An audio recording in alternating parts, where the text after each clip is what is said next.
Today, I want to talk about the new movie Dead Man's Wire, directed by Gus Van Sant. I tend to like most of Gus Van Sant's movies, even though I strongly sense that he is a degenerate, and I'm not talking about him being homosexual, but that's neither here nor there. Um, he's talented at movie making, and at least one of his movies, Elephant, from 2003, I would say is one of my favorites. It'd be up there maybe in my top 50 movies of all time. Definitely in my top 100. Or I would say even top 70, assuredly. And this is a movie that's a lot of fun to watch. It's very entertaining. It's well acted. The period details are fun. It's set in 1977, Indianapolis, and everything looks really period appropriate, from the clothes to the cars, to even police cars. You know how they used to have like the siren on the top of their car, like attached to the top of their car. I guess they were still doing that in 1977. That you got that going too. Every single detail is really good, and the story is a very compelling one. It's about a guy who's had enough. It's one of those interesting kind of movies where I guess like Dog Day Afternoon or was it John Q? Is that what that Denzel one movie is called? I haven't seen it, um, but I know what it's about. They're like the movies that are made from the point of view of someone who's who's a little crazy, who's a little unhinged, but who also has a real legitimate beef, and you end up pulling for him. You want to see him prevail, even though what he's doing is definitely over the line. In this case, and then this is based on a true story. This guy uh, got screwed over by his mortgage company. They didn't. I mean, they did him wrong. They did him dirty. It wasn't anything illegal, but it was just something shysterish. I can't like. I'm an economic dummy, so it's hard for me to talk about the exact details. But anyway, he lost a ton of money, and they screwed him out of being able to build something that he really wanted to build, that he would have been proud of, and so now he's had enough, and he goes to the headquarters of the company, and ends up kidnapping the son of the boss, the actual boss himself, played by Al Pacino. He's only in the movie for about 10 minutes or so, but Al Pacino is taking a vacation in Florida, uh, and he is scummy as can be. He's like um, easy easy to root against, as much as our main man is easy to root for. Um, but he's the one who really deserves to the Dead Man's Wire treatment. What the Dead Man's Wire is this guy uh, brings this contraption where he has his rifle, and he attaches a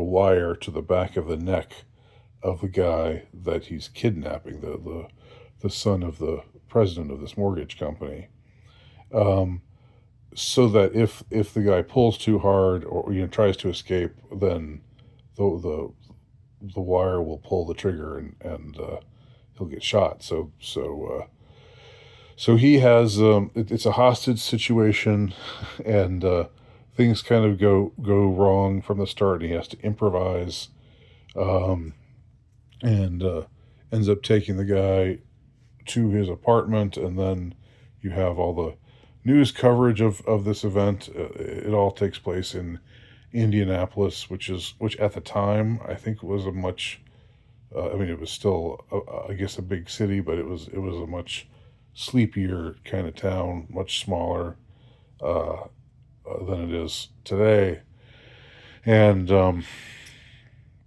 the local news is not used to stories like this. They're excited about having this dramatic story unfold and getting to cover it. Um, like I said, the period details are really good. There's this this radio DJ with a soulful voice who our hero loves, and he ends up playing a role in the negotiating process. There's also this young black woman reporter with a 1977 afro, and she there's one scene where she's covering she's they're about to tape a spot, and she asks the guy that she works with, uh, how do I look, and he answers, sexy baby, and she says, thank you, and goes on. It's like it's a compliment. It's what she wanted to hear, and it's so refreshing in our day and age. That's a small moment, but it really made me laugh, because we all know that today, if a woman asks, "How do I look?" and the guy answered, "Sexy baby," then she would just say, "Excuse me, excuse me." I'm not just a piece of meat, you know. I'm to be taken seriously. But at the time, she took it as a compliment, which is what it was, and just went on, with her broadcast. Um, some interesting stuff character wise. Uh, I don't know if we ever really get into the head of this guy all that much, and the guy that he takes hostage is also an interesting character because he's really not that bad of a guy, even though he's aware that his dad's a shyster. Um, he's somebody we're not we're not rooting against him. We're sympathetic to him as well. So it's a strange sort of situation where uh, you have a hostage and a hostage taker, someone who's kidnapped this guy and terrified put him through this terrifying sort of situation. But all the while, the kidnapper, even though he's like angry as hell, uh, he's also, you see a fundamental decency about him. Like, he wants to he just wants to get this resolved in his favor, and he's got this delusional thing going where he thinks that doing this will help him get what is his just due, um, and of course, without spoiling the matter too much, he doesn't end up getting what he wants, ultimately. Ultimately, his deed catches up with him. But then, in the end, there's a kind of twist that it's true to life. You can look up the case, and I'm not remembering the man's name right now, but I'm sure you could look it up if you want to see. I don't want to spoil it or anything, but in a way, he does get his comeuppance, uh, um, but just not in the way that you would expect, or that he was expecting to, in his delusional frame of mind. I liked this movie, and I would recommend it. I could possibly see it again. I kind of wish that it had more of an epic flavor to it somehow, because this is a really interesting subject matter, and it's the kind of movie that I think I gravitate towards, and I think a lot of us guys gravitate towards. You know, we like to see somebody take the law into their own hands and do something maybe reckless and foolish, but but do it because they've got a legitimate beef, and it's, they've gotten screwed over. I mean, there's an immense appeal to that kind of storyline, and I sort of wish that somehow the the story had wound up reverberating more, in my heart afterwards, so that when I thought about it afterwards, it would seem like like it was, as I said, something epic, something that points to something about men, who are faced with a situation like this and the choices that they make, and everything. But in the end, I don't know how deep this movie really is.